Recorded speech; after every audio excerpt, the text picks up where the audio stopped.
Hello.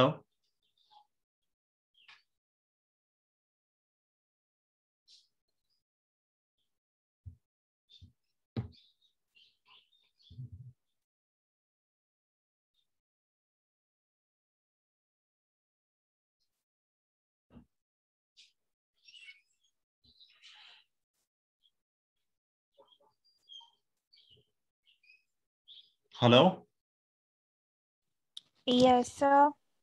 कैसे हो? ठीक हूँ सर। आशना।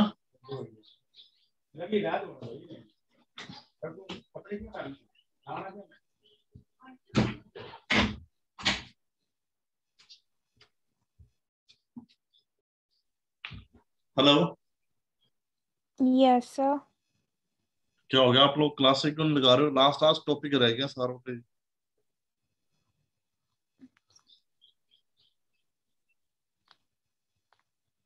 आयुष्ना कहाँ गई? आयुष्ना यही है यस सर। आ रही? जसप्रीत आ रही है अभी? यस सर आ रही है। अच्छा। आपका लास्ट टॉपिक रह गया इसमें टूरिज्म बिजनेस इकोनॉमिक्स का, और लास्ट रह गया रूरल टूरिज्म का। बाकी तो हो ही गया।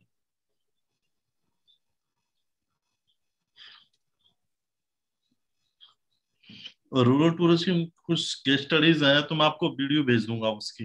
एक बार आप देख लेना। ठीक है।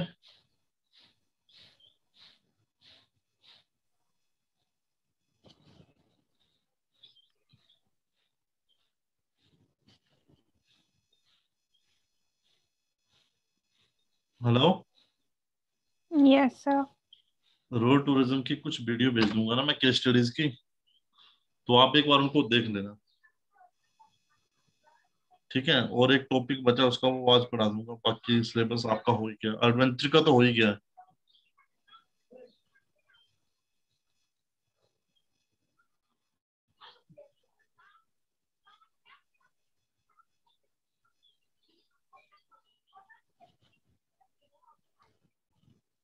तो स्टार्ट करें हम।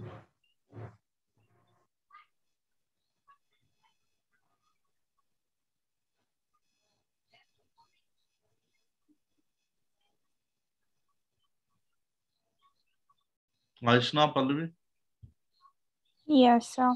स्टार्ट कर लें? वेट कर लें उसका भी। सर आ रही है वो। ठीक है।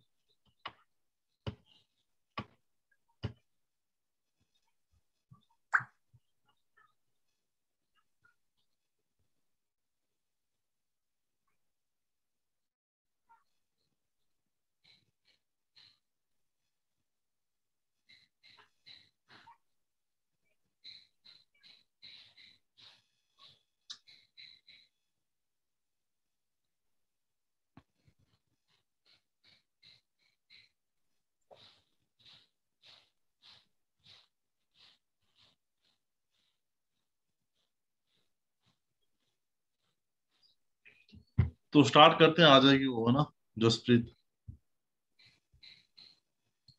Yes sir. आपको पीपीटी दिख रही है? Yes sir. अच्छा। तो ये लास्ट टॉपिक है आपका, ओलिगोपोली। ठीक है। The price determine under oligopoly. ठीक है। आपको मोनोपोली के बारे में मैंने पढ़ा दिया था। अब लास्ट टॉपिक है ओलिगोपोली। ठीक है। तो ओलिगोपोली होता क्या है, मैंने आपको बताया हुआ है कि in the word of Peter Trilogy, an oligopoly is a market of only a few sellers offering either homogeneous or different product। ठीक है। एक मार्केट होती है जहां पे थोड़े से, मतलब कुछ फ्यू सेलर्स होते हैं। ठीक है। वो या तो होमोजीनियस, मतलब एक जैसे प्रोडक्ट बेचेंगे, या तो डिफरेंट प्रोडक्ट बेचेंगे। डिफरेंट मतलब जो एक दुकान में मिलेगा वो दूसरी दुकान में नहीं मिलेगा। मतलब डिफरेंट होंगे पूरा। किसी की हार्डवेयर की दुकान हो, किसी की सॉफ्टवेयर की हो सकती है, किसी की डेयरी की हो सकती है, किसी की वेजिटेबल की हो सकती है। वो डिफरेंट प्रोडक्ट हो गए। अगर सेम हो गए, जैसे आपका वेजिटेबल्स की शॉप्स है, वो हो गए सेम। ठीक है। तो कुछ फ्यू सेलर्स होंगे उसमें, या तो होमोजेनियस होगा या तो डिफरेंट डिफरेंट प्रोडक्ट होंगे। ठीक है। हेलो, समझ आ गया? हेलो। Yes, sir. ठीक है, इसकी फीचर्स क्या क्या है ओलिगोपोली की? जैसे मैंने बताया कि आपको फ्यू सेलर्स होंगे, होमोजीनियस और ये तो डिफरेंट प्रोडक्ट्स होंगे, ठीक है, फ्यू सेलर्स होंगे, होमोजीनियस और डिफरेंट प्रोडक्ट्स होंगे, ठीक है, लैक ऑफ यूनिफॉर्मिटी होगी, ठीक है, और एडवर्टाइजमेंट होगी, ठीक है, क्योंकि हर एक जैसे अगर वो सेम जो अगर वो होमोजीनियस प्रोडक्ट बेच रहे हैं तब तो एडवर्टाइज करने की कोई जरूरत नहीं है। अगर वो डिफरेंशिएट प्रोडक्ट बेच रहे हैं तो एडवर्टाइजमेंट की जरूरत है, ठीक है, एलिमेंट्स ऑफ मोनोपोली होता है, ठीक है, मोनोपोलिस का अनुमान, क्योंकि जब डिफरेंशिएट प्रोडक्ट होंगे तो वो अपने हिसाब से प्राइस डिसाइड करेंगे, ठीक है, कंस्टेंट स्ट्रगल और कीन कंपटीशन होता है उनमें, ठीक है, और अनसर्टेनिटी होती है, ठीक है। अब क्लासिफिकेशन क्या है ओलिगोपोली की, कि ओलिगोपोली की किस कितने टाइप्स के होते हैं, ठीक है, on the basic of product differentiate, depend करता है कि मार्केट में कितने सेलर हैं और वो किस टाइप का प्रोडक्ट बेच रहे हैं, ठीक है, अलग अलग प्रोडक्ट के हिसाब से भी आप उसको डिफरेंशिएट कर सकते हो, उनको क्लासिफाई कर सकते हो, ठीक है, on the basic of entry of the firm, ठीक है, किस हिसाब से कौन सी मार्केट में फर्म अवेलेबल है और क्या प्रोडक्ट प्रोड्यूस कर रही है, ठीक है, on the basic of agreement.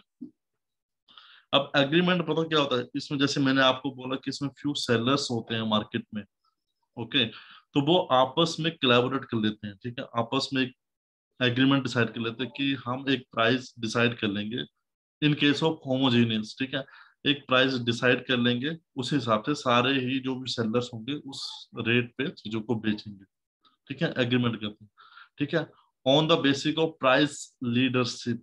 Price leadership का मतलब इसके अंदर क्या होता है कि जिसको बहुत सारे फ्यू सेलर्स होते हैं मार्केट में, उन्हीं में से एक ऐसी फर्म्स होती है, ठीक है, उन्हीं में से एक ऐसी फर्म होती है जो जो एक मतलब अपने आप को प्राइमरली, और उनके पास कुछ एडवांटेज होते हैं, जैसे उनकी टेक्नोलॉजी एडवांस होगी, उनकी मार्केट रिसर्च होगी, ठीक है, बेटर मार्केट रिसर्च होगी, वो अपने आप को एक लीडर डिक्लेयर कर लेगी मार्केट का कि जो मैं प्राइस डिसाइड करूंगी उस हिसाब से you have to follow that, ठीक है, ये समझ आ गया?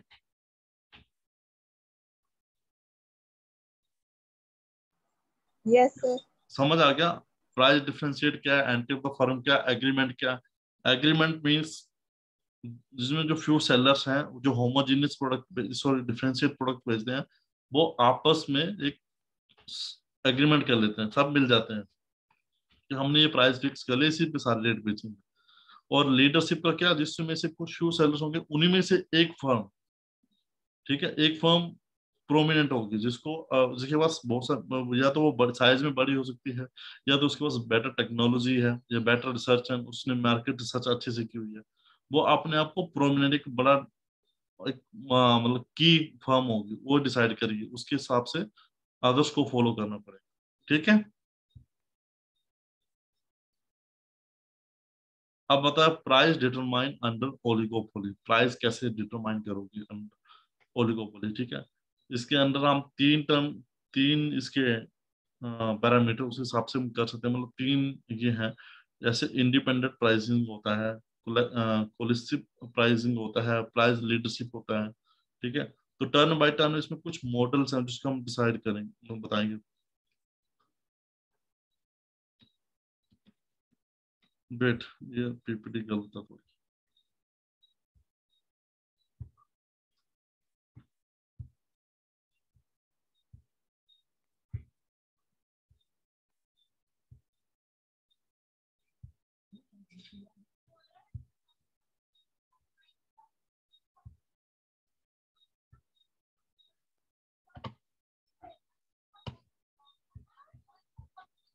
हाँ,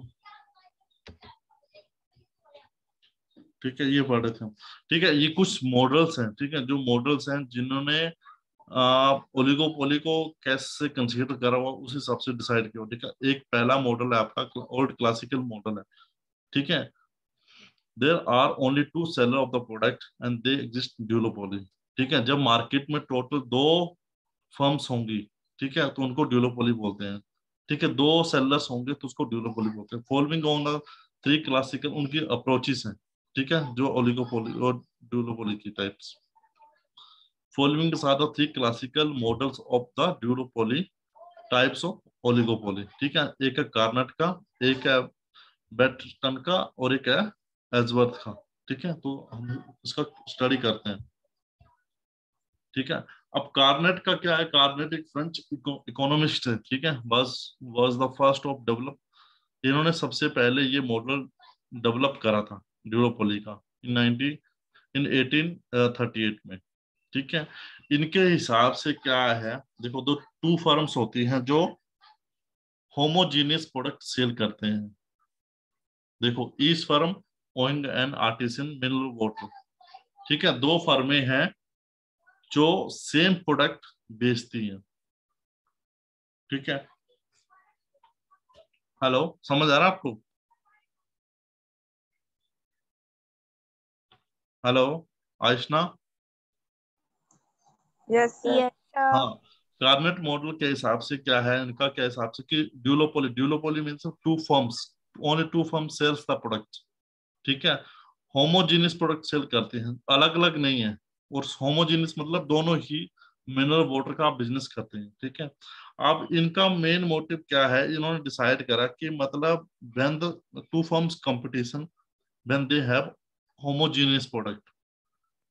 ठीक है, अब ये करता, अब इनका क्या मेन मोटो था कि अगर दोनों फर्में अपने प्रॉफिट को मैक्सिमाइज मैक्सिमाइज करना चाहती हैं, बट इनका मैक्सिमाइज तभी होगा जब वो ये डिसाइड करे, ये डिपेंड करेगा सेकंड फर्म के डिसीजन पे। इनका मेन कंसेप्ट यही है, जो कॉर्नेट्स हैं उन्होंने ये कंसीडर करा है कि जो दूसरी फर्म है, ठीक है, वो अपने आउटपुट में कोई चेंज नहीं करेगी। ठीक है, ये कंसीडर करके आउटपुट में चेंज नहीं करेगी, उस हिसाब से, उस अजम्पशन के हिसाब से हम अपने आउटपुट में घटा बढ़ा सकते हैं। यहाँ पे आउटपुट, कॉर्नेट ने आउटपुट पे फोकस किया है। देखो both operate well at the zero marginal cost and both firm face the demand comes with constant negative slope। ठीक है,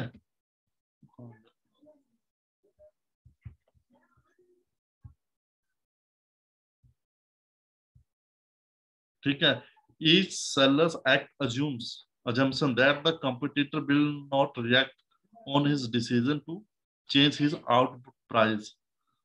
कार्नेट ये बोलते हैं कि कार्नेट बोलते हैं कि मतलब जो फर्म, दूसरी फर्म है, वो अपने आउटपुट में चेंज नहीं करेगी, वो कांस्टेंट रहेगी। उस हिसाब से मैं, जो फर्स्ट फर्म है, वो अपने प्राइस में घटा बढ़ा सकती है, आउटपुट को घटा बढ़ा सकती है अगर जिसके हिसाब से डिमांड होती है। ठीक है, ये कार्नेट का है। ठीक है, उसके बाद इसकी जो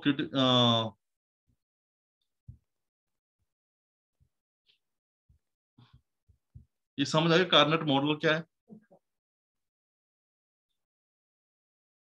हेलो आयशना। Yes, sir. आ गया। जसप्रीत, पल्लवी। Yes, sir. देखो कार्नेट का मेन मोटिव यही था कि वो ये मतलब उन्होंने ये मॉडल इस बेस पे बनाया है कि मतलब अगर दो मार्केट में दो फर्म्स हैं, ठीक है, तो वो एक इस अजम्पशन पे अपने प्रोडक्ट को बढ़ा सकते हैं, ताकि वो ये सोचते हैं कि जो दूसरी फर्म है ना, वो अपने जो आउटपुट है, जो चीजों को प्रोड्यूस करेगी, उसको चेंज नहीं करेगी। मतलब वो सपोज वो 10 यूनिट प्रोड्यूस कर रहे हैं, तो दूसरी मार्केट में फर्म जो है उसको ये मान के चलती है कि अगर वो 10 ही चीजें प्रोड्यूस करेंगी, उसके अलावा वो प्रोड्यूस नहीं करेंगी, तो उसके हिसाब से मैं अपनी चीजों को गड़ा बटा सकता हूँ। मतलब मैं 15 भी कर सकता हूँ, मैं 20 भी कर सकता हूँ, मैं 5 भी चीजें प्रोड्यूस कर सकता हूँ। तो फिर उस हिसाब से उन्होंने डिसाइड करते हैं मतलब अपने प्राइस को, क्योंकि होमोजीनियस प्रोडक्ट है। ठीक है, तो वो अपने डिमांड के हिसाब से प्रोडक्ट की प्रोड्यूस करते हैं। ठीक है, तो जो कार्नेट का behaviour assumption is a native to extent that the implies the firm continue make the wrong calculation about the competitor behavior। अब इसका थोड़ा क्रिटिसाइज करा हुआ है, इसको क्रिटिसाइज इसलिए करा हुआ क्योंकि इसमें बोल रहा था कि जो कार्नेट ने जो अजम्पशन बनाई हुई है कि दूसरी फर्म अपने प्रोडक्शन में चेंज नहीं करेगी, वो गलत है। ठीक है, the assumption of the zero cost of production is totally unrealistic. ठीक है, जो अब ये इस मॉडल में ये भी मानते हैं कि मतलब जो कॉस्ट ऑफ प्रोडक्शन है ना, वो जीरो होगी। वो भी मतलब ये मना करते हैं कि ऐसा नहीं होता। ठीक है, total market at reach stage ऐसा assume to be constant which is not in the case of real life। ठीक है, उसके बाद है तीसरा, जो दूसरा मॉडल है,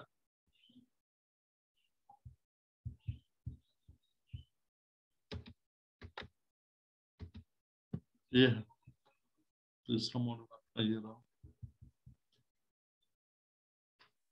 पैटर्न का मॉडल है। ठीक है, अब इन्होंने कार्टनेट के मॉडल को थोड़ा क्रिटिसाइज करा हुआ है। ये भी 1883 में हुआ था। ठीक है, ये फ्रेंच मैथमेटिशियन थे जो उन्होंने अपना मॉडल डेवलप करा है। ठीक है, तो उन्होंने थोड़ा कार्टनेट के मॉडल को क्रिटिसाइज करा हुआ है। इन्होंने क्या बोला, ठीक है, ब्रेडस्टन क्या बोलते हैं, ब्रेडस्टन बोलते हैं कि मतलब इफ अगर दो फर्में हैं, ठीक है, there are two firms in the market, they are selling the homogeneous product. ठीक है, तो वो क्या करते हैं, दो फर्में पहले उसमें क्या करते हैं कि कंपटीशन होता है दोनों में, होमोजीनियस में। तो the producer will decide his price first and then he will produce the things as per the price. ठीक है, मीन्स पहले एक फर्म क्या करती है, अपने किसी जो जो प्रोडक्ट प्रोड्यूस कर रही है उसका प्राइस डिटरमाइन कर लेती है। ठीक है, जब उसका प्राइस डिटरमाइन हो जाता है तो उसके बेस पे वो चीजों को प्रोड्यूस करती है। ठीक है, और उनका मेन कंसेप्ट ये है कि मतलब पहले वाले का आउटपुट पे था, इनका है, इनका बोलने का मतलब है, दूसरे मॉडल का ये कंसेप्ट है, ये बोलते हैं कि मतलब जो दूसरी फर्म है वो अपने प्राइस को अनचेंज रखेगी, मतलब चेंज नहीं करेगी, उस हिसाब से अपने प्राइस को चेंज कर सकते हैं। ठीक है, ये कंसेप्ट क्लियर हो गया आपको?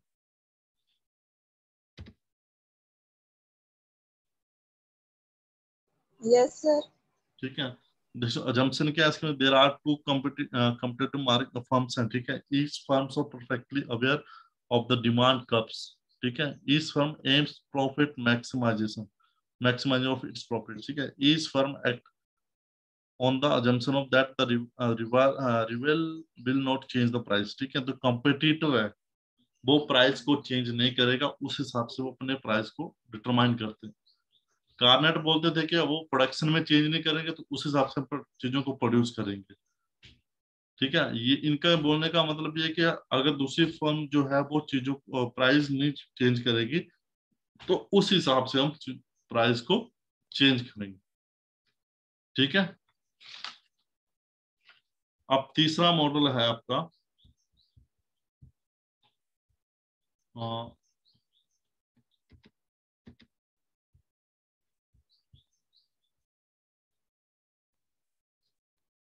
Edgeworth model. ठीक है, एजवर्थ मॉडल, जो एजवर्थ है वो डेवलप द मॉडल ऑफ ड्यूरोपली इन 1897। ठीक है, एजवर्थ मॉडल फॉलो था, उन्होंने सेम मॉडल बर्स्टन का मॉडल जो अजम्पशन है, that each seller assume his rival's price instead of output to remain constant. इन्होंने इसी को फॉलो करा हुआ है, जो बर्स्टन है उसको भी फॉलो करा हुआ है। उन्होंने बोला कि मतलब यही अज्यूम करा कि जो दूसरा, जो आपका कंपटीटर है वो प्राइस को चेंज नहीं करेगा instead of his output, output को जोड़ के। ठीक है, आउटपुट को चॉइस कर सकता है बट प्राइस वो सेम रखेगा।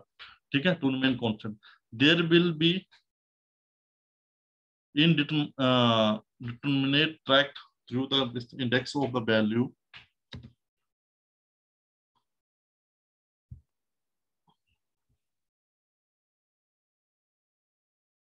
value or rather than the vibrate irregularly of the indefinite length of the time। ठीक है, तो उनका यह मानना था कि मतलब जो दूसरी फर्म है आपके मार्केट, उन्होंने भी कार्नेट के मॉडल को क्रिटिसाइज ही करा, कि उन्होंने बोला कि जो आप अज्यूम कर रहे हो कि मतलब जो दूसरी फर्म है वो आउटपुट में चेंज करेगी, वो that is a wrong assumption. ठीक है, इन्होंने बोला कि हम पहले we will decide our price first. ठीक है, हम प्राइस को डिसाइड कर लेंगे, उस हिसाब से हम जो चीज प्रोड्यूस करनी है उस हिसाब से चीजों को प्रोड्यूस करेंगे, ये मानते हुए कि जो दूसरी फर्म है वो प्राइस में चेंज नहीं करेगी। ठीक है, और उसके बाद है कोलेसिव, जो है ओलिगोपोली। कोलेसिव ओलिगोपोली में जैसे मैंने आपको बोला था कि इसमें क्या करते हैं, it means the firms cooperate with each other to taking joint action to keep their bargaining power strong against the consumer. Means जो आपकी फर्म्स हैं, जो फ्यू सेलर्स हैं मार्केट में अवेलेबल हैं, वो आपस में ज्वाइंट हो जाते हैं। ठीक है, वो आपस में ज्वाइंट हो जाएंगे, आपस में एक एग्रीमेंट के अंडर वो दूसरे के लिए काम कर, मतलब एग्रीमेंट के अंडर एक एग्रीमेंट कर लेते हैं। ठीक है, कि जो भी एक एग्रीमेंट जो सारे फर्म्स डिसाइड मिलके डिसाइड करेंगे प्राइसेस को, वो फॉलो करेंगे। ठीक है, पॉलिसी ओलिगोपोली मतलब समझ के Pallavi, Jaspreet? Yes, sir. Sir. हाँ, मींस मतलब जो भी फर्म्स है ना, ठीक है, वो फर्म क्या करेंगी, आपस में मिल जाएंगी मार्केट पे। ठीक है, आपस में एक एग्रीमेंट डिसाइड कर लेंगे कि हम सारे इकट्ठे होके एक प्राइस सेट करते हैं। ठीक है, एक we will decide one price. ठीक है, उसी प्राइस को all the firms will follow. ठीक है, ऐसा नहीं है कि एक फर्म ने ये प्राइस बेचती है, दूसरी ने ये प्राइस, ऐसा नहीं है। ये एक एग्रीमेंट कर लेते हैं, उस हिसाब से प्राइस को डिटरमाइन करते हैं। ठीक है, अब ये assumption of the price determine, ठीक है, determine under the perfect pollution. ठीक है, परफेक्ट परफेक्ट मतलब समझते हो कि जिसमें होमोजीनियस प्रोडक्ट हो। ठीक है, all the firms of the cartel are producing homogeneous product. सभी जो फर्म्स हैं, जो मार्केट में फर्म्स हैं, ठीक है, फ्यू फर्म्स हैं, वो होमोजीनियस प्रोडक्ट को प्रोड्यूस करती हैं। The market demand curve of the product is cartel demand. ठीक है, जो मार्केट में जो डिमांड है, सभी को पता कि मार्केट में किस प्रोडक्ट की कितनी डिमांड है, सभी की डिमांड सेम है। ठीक है, the demand at each possible price is known. ठीक है, प्राइस क्या होगा वो भी उनको सबको पता है। The marginal cost of the all firm is known.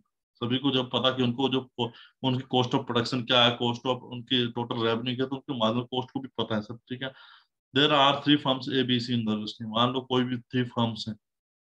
ठीक है, ये उसकी अजम्पशन है जो प्राइस डिटरमाइन है। ठीक है, होमोजीनियस प्रोडक्ट होंगे, जब होमोजेनियस प्रोडक्ट होंगे तो सारे फर्म्स मिलकर आपका एक प्राइस डिसाइड कर लेंगे।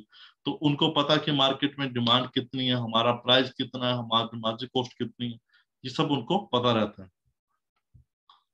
उसके बाद आ रहा प्राइस लीडरशिप मॉडल। ठीक है, अब मैंने आपको बताया था कि प्राइस लीडरशिप मॉडल का मतलब क्या है। Price leadership model means when there is a few firms in the market. ठीक है, उन्हीं फर्म्स में से एक मेन फर्म्स जो जो बिगर इन साइज होती है, जो थोड़ी सी बड़ी होती है, जिसके पास कुछ एडवांटेज होते हैं। ठीक है, advantage in terms of technology के एडवांटेज हैं, मैन पावर के एडवांटेज हो सकते हैं, या बेटर रिसर्च एंड डेवलपमेंट के एडवांटेज हो सकते हैं। वो प्रोमिनेंट हो जाती है। ठीक है, एक मार्केट को डोमिनेट करती है पूरी फर्म। ठीक है, वो एक किंग हो जाती है मार्केट में। ठीक है, उसी ओलिगोपोली में किंग हो जाती है, किंग बन जाती है उस मार्केट में। और वो जो whatever the price they decide, other have to follow. ठीक है, जो भी वो प्राइस डिसाइड करते हैं कि हम इस चीजों पे रेट्स चीजों को बेचेंगे। ठीक है, ठीक है, तो आपको वो चीजें फॉलो करनी पड़ती हैं, उस रेट को फॉलो करनी।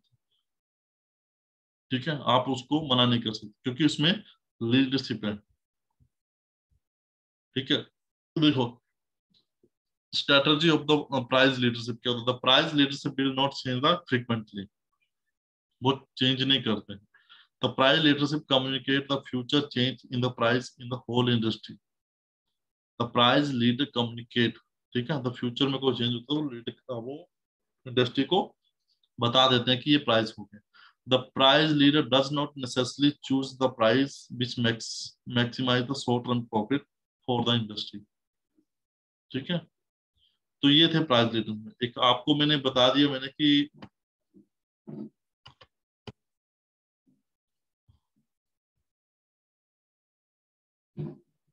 यहां तक समझ आ गया आपको।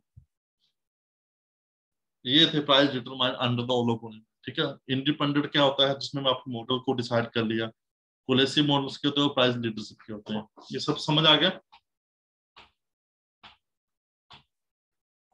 Yes sir. किसी को कोई दिक्कत तो नहीं? No, sir. ठीक है, कोलेसिव में मतलब आप समझ लेना, कोलेसिव क्या होता है। ये इंडिपेंडेंट मतलब जो खुद अपना प्राइस डिसाइड कर लेते हैं। ठीक है, जिसमें दो फर्म्स होती हैं, जैसे आपने मॉडल्स पढ़े, दो फर्म्स होती हैं, वो होमोजेनियस प्रोडक्ट बेचती हैं तो डिफरेंशिएट प्रोडक्ट बेचती हैं। तो वो ये कंसीडर कर लेते हैं कि इनका आउटपुट चेंज नहीं होगा, तो हम अपने हिसाब से पुच्चने को प्रोड्यूस कर सकते हैं। दूसरे मॉडल में आपने पढ़ लिया कि प्राइस, द जो कंपनी आपको प्राइस को चेंज नहीं करेगा, तो हम अपने आउटपुट को उस हिसाब से चेंज कर सकते हैं। ठीक है, ये तो हो गए इंडिपेंडेंट में। ठीक है, कोलेसिव में क्या होगा, कोलेसिव में जैसे सारी फर्म्स आपस में मिल गई, फ्यू फर्म्स होती हैं टोटल, ठीक है, जो आपस में मिल जाती हैं, वो एग्रीमेंट के एक एग्रीमेंट डिसाइड कर लेते हैं कि we will decide this price and we will sell the things at this price only. ठीक है, कोलेसिव हो गया।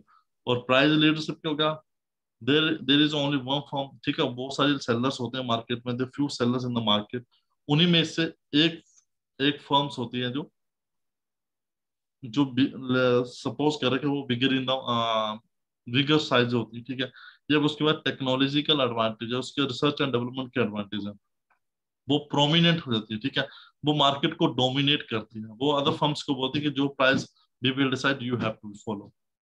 ठीक है, ये तीन मेथड है। ठीक है, किसी को समझ ना आया हो तो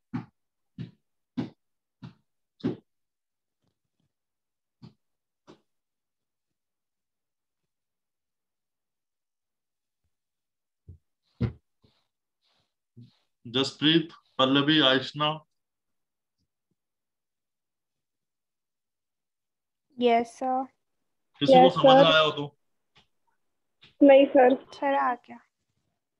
आयशना नहीं सर बोल रही है। आयुष यस ने सर। तो कुछ बोला ही नहीं। देखो, अभी आपका सिलेबस कवर हो गया पूरा। आप एक बार आप अपने सिलेबस को रिवीजन कर लो, आप एक बार देख लो उसको, अगर आपको कहीं दिक्कत है तो कल भी आपकी क्लास है। ठीक है, आप हम कल एक बार डाउट क्लियर कर लेंगे। ठीक है, हेलो, हेलो। Yes sir. ठीक है, यहाँ पे आपका सिलेबस कवर हो गया। अगर आपको कोई डाउट वगैरह है तो हम कल फिर दोबारा क्लास ले लेंगे, उस हिसाब से डिसाइड कर लेंगे कि आपको किस टॉपिक पे डिस्कशन करनी है, हम कर लेंगे। ठीक है, यस सर। किसी को दिक्कत तो नहीं इसमें, कैसे डिसाइड हुए प्राइस वगैरह की, कोई कंसेप्ट क्लियर ना हुआ? No sir. चलो ठीक है, अभी आपकी नेक्स्ट क्लास है एडवेंचर की। आप इसमें एक बार उसमें लॉग इन कर लेना एक बार, अगर किसी को डाउट है तो ठीक है, नहीं तो हम 10-15 मिनट बाद उसको रिज्यूम कर देंगे। ठीक है, okay sir. Okay, thank you.